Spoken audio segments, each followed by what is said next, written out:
Thank you for having me here today. It's a very interesting topic. I'm the director of infrastructure at Mannvit Engineering, and we've been in part of this MMI program for 2 years. Just to tell you a little bit about Mannvit Engineering, we have about 400 employees. It was established 1963, so it's almost 50 years old. I've been with the company for 20 years. I'm an engineer, and when I started, we were 25, and now, as I said, we have about 400 employees. And we do all kinds of engineering. Here are some of our projects: new concert hall in Iceland, geothermal projects in Hungary. We service the aluminum industry a lot, design hydropower plants and geothermal power plants. That's sort of our main business, but also, we do tunnels. We have designed all the tunnels almost in Iceland, and so on. And we are the largest engineering firm in Iceland. And if we look at our staff, we have about 40% of our staff has a master's degree, and about 40% has a bachelor's degree. So we have a pretty well educated staff. And if we look at our project map, 90% of our turnover comes from Iceland and the local market, and 10% outside, globally. And that's something that we want to change. And in 2010, we set our goal to in 2015, we would have 50% of our turnover globally. And of course, we want to grow also. We don't want to diminish our local market. And that was one of our main goal, and that's basically because for the next maybe 10 years, not many hydropower plants will be built in Iceland. We have utilized most of our green energy, and also geothermal plants, and also aluminum industry. Maybe one more smelter will be built, and that's it. So that's why we have to focus on changing our company, and this is the situation. Well, these are numbers for 2011, but we had similar numbers for 2010. If we look at working hours for innovation in our company, we had general marketing and sales about 7,500 hours. That's we are business-to-business company, so we're not in the public market. 30,000 hours in all kinds of business development. This is both developing our own projects and also doing bids for projects. And we had a hit rate of about 26%. And the hit rate was much better locally than globally. And that's something that we really have to think about. Then we have all kinds of internal development. So it's a total of 50,000 hours. It's about 7 or 8% of our working hours here in our company. And when you look at this number, you think about, are we doing it the right thing? What are we doing with these 50,000 hours? Is it giving us anything? 2011 was the record year in Mannvit Engineering. So we were doing very well, but we were also thinking that with the way we were structured, it would not get us to 2015 like we would like to be a global company.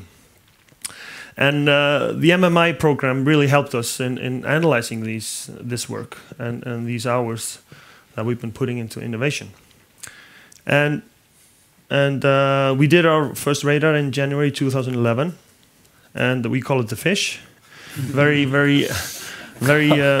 typical, engineering company, solution, management, process. Nothing new here. And I don't know if it's about engineering or engineers. Relationship, not really, not a thing. We look at the solution. That's the first thing we want to look at. And really, and we used the year 2011 to analyze this. How are you going to get our company to where we want to be? And actually, the conference a year ago in Denmark was really an eye opener. What's this relationship thing? What? And I came back and said, hey, have you heard about relationship? Everybody's talking about relationship in the MMI program.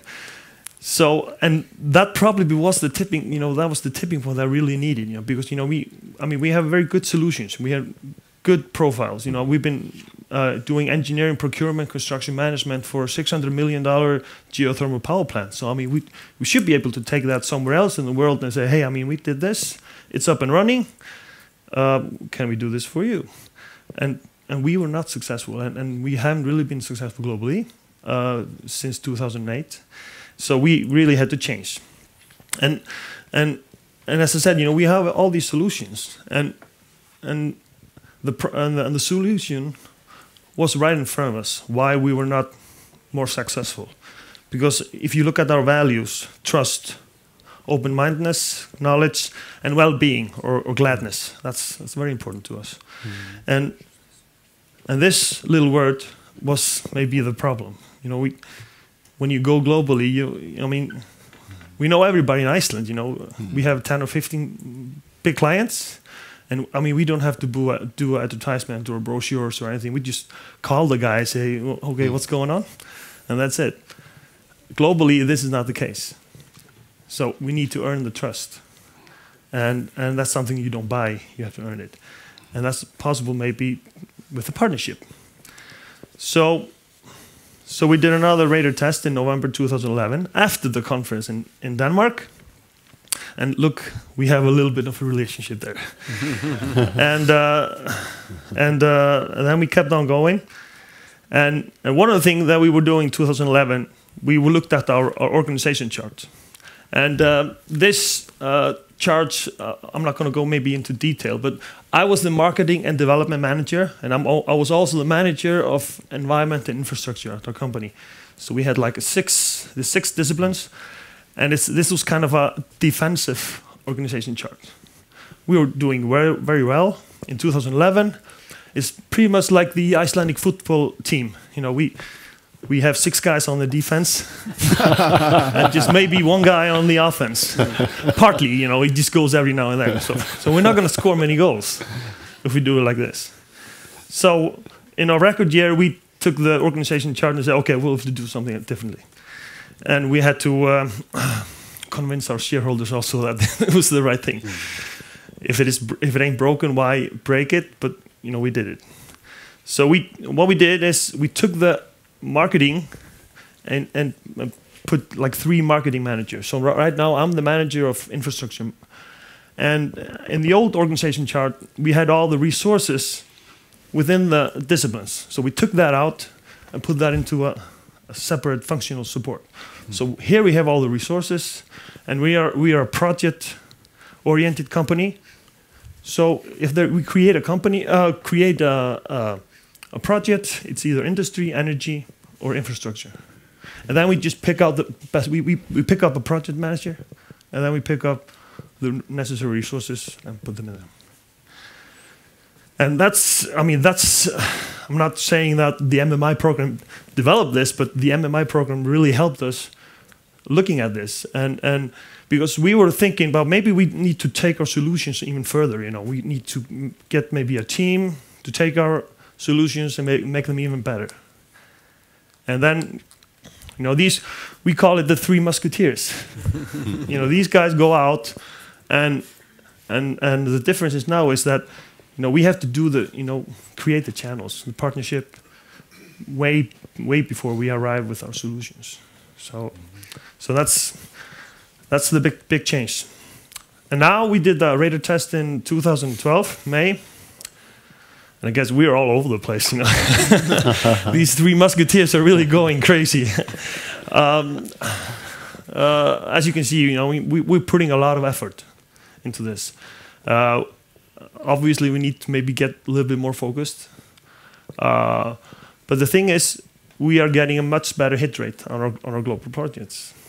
And, it's, as everybody knows, it's better to get a part of something big than a big part of something that is nothing, really. So I mean, that's basically our strategy too. I mean, engineering firms, they all do partnership. It's nothing new. But to do it as the first choice, okay, let's find the partners, think about the channels, local support, and then we bring our solution. I mean, that's the big change. Not always the solutions. So this is the development. The blue one is we have the fish, and then we see that we are really focusing on the partnership thing, and it's really helping us now, and globally we are getting much more projects, but we're not alone. You know, we're doing of course with others. So that's basically my presentation. You know, the MMI program really helped us in our kind of how we have changed our company, and I mean we have a new organization chart just because of you guys. You know, it's that's quite a big thing. So I guess that's mine. That's good. Okay. Big hand to Tryggvi. So if the new language around these things can actually make relationships a strategic, important area, more than just something that we are scared of, then you have provided value, added value, it says out here on the board. So that's good to the people of Nordic Innovation. So let's have a few questions to Tryggvi before we break for lunch. And right over here, we're going to start. Wait for the microphone. Just a reflection of your last slide with the 3D dimension. I see that you have moved away from focusing on a fish to focusing on a net. Yeah, maybe. And you know, and talk about the fish. We always talk about, because you know I love going fishing for salmon, and it's much better to have a ghillie or a guide than just go out there and you see the river and where the hell am I gonna fish? So I mean, it's the same principle, you know. Take a guide with you. He tells you, oh, the fish has been there. Just go over there and you catch one, instead of spending the whole day just going all over the place. So the fish, and of course, if I just put the net in the river, you know, I would of course catch a lot, but that's illegal. So, all right, one more before we break for lunch, or is everybody starving by now? Over here. No, just to all panelists, and thank you very much for fantastic presentations.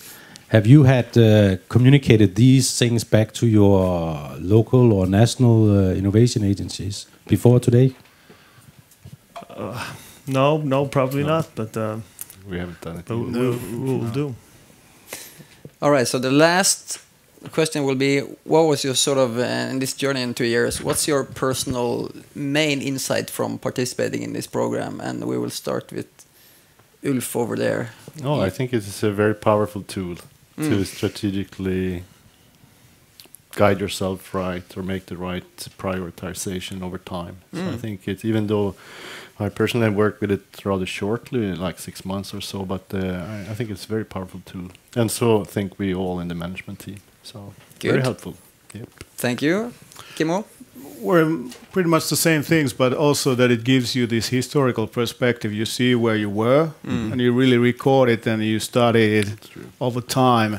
And this explicitness that should be there. It should be transparent, because it's easy to just show slides of things, but if it's not the same framework, not the same graphics, it's easy to miss. Let me add that one. It's a very good communication tool. One picture says everything. Says it all. Yeah. Good. And for you, Tryggvi? Yeah, I mean, like probably many companies, you know, we were kind of surprised. Oh, where are we now? And I think this radar tool sometimes points out the obvious. You know, it's obvious. I mean, localism is nothing new. I mean, you need to you need to talk to people. You have to communicate. You have to put up the partnership and set the stage before you arrive. So I mean, yeah, sometimes it points out the obvious. Yeah. Yeah. All right. So big hand to these guys.